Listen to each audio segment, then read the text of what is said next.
നമ്മളെ മുൻ DGP Alexander sir പറയുന്നതെന്ന് നോക്കിയേ, ഇദ്ദേഹത്തിൻ്റെ ഒരു അറിവ് അപാരം തന്നെ. ഇദ്ദേഹത്തിന് എല്ലാ മതത്തെക്കുറിച്ചും ആധികാരികമായിട്ട് അറിയാം.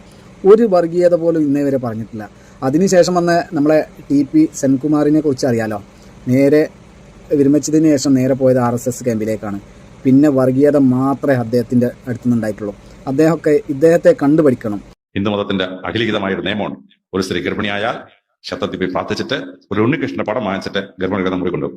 ഈ ഉണ്ണികൃഷ്ണനെ ഗർഭിണി കണ്ടുകൊണ്ട് കിടന്നാൽ ഉണ്ണികൃഷ്ണനെ പോലെ കുഞ്ഞുണ്ടാവുന്ന ഹിന്ദുമതം 1000 കൊല്ലത്തിന് വിശ്വസിക്കുന്ന സംഭവമാണ്. ഇതാണ് ശാസ്ത്രം ഇപ്പോൾ തെളിയിച്ചിരിക്കുന്നത്. ജർമ്മനി ഒരു ഗവേഷണം നടന്നു. 10-20 ഗർഭിണികൾക്ക് ശാസ്ത്രജ്ഞന്മാരുടെ ജീവചരിത്രം വായിക്കാൻ കൊടുത്തു. ശാസ്ത്രജ്ഞന്മാരുടെ ജീവചരിത്രം ഗർഭകാലം മുഴുവൻ വായിച്ച കുട്ടികൾക്കുണ്ടല്ലോ, സ്കൂളിൽ അങ്ങോട്ട് ചെന്നപ്പം മാത്സ്, ഫിസിക്സ്, കെമിസ്ട്രിക്കൊക്കെ ഭയങ്കര മാർക്ക്. കുട്ടികൾ പലരും ശാസ്ത്രജ്ഞന്മാരായി, ശാസ്ത്ര അധ്യാപകരായി.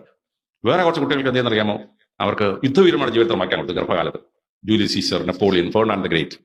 ആ ചരിത്രം വായിച്ച ഗർഭിണികൾ പ്രസവിച്ച കുട്ടികൾ ഭൂരിപക്ഷവും പട്ടാളത്തിലും പോലീസിലും വെച്ചാൽ അവർക്ക് കാക്കയോട് ഒരു വലിയ സ്നേഹം. പിന്നെ ഒരു 200 തന്നെ കത്തോലിക്ക സഭ ഇസ്ലാന്മാരുടെ ജീവിതം വായിക്കാൻ കൊടുത്തു.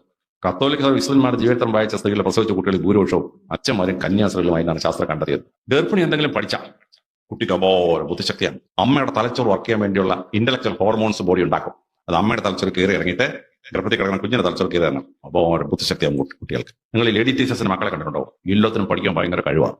കാര്യം ഗർഭിണി ക്ലാസ്സിൽ വന്ന് 3 മാസം മെറ്റേണിറ്റി ലീവ് കിട്ടും.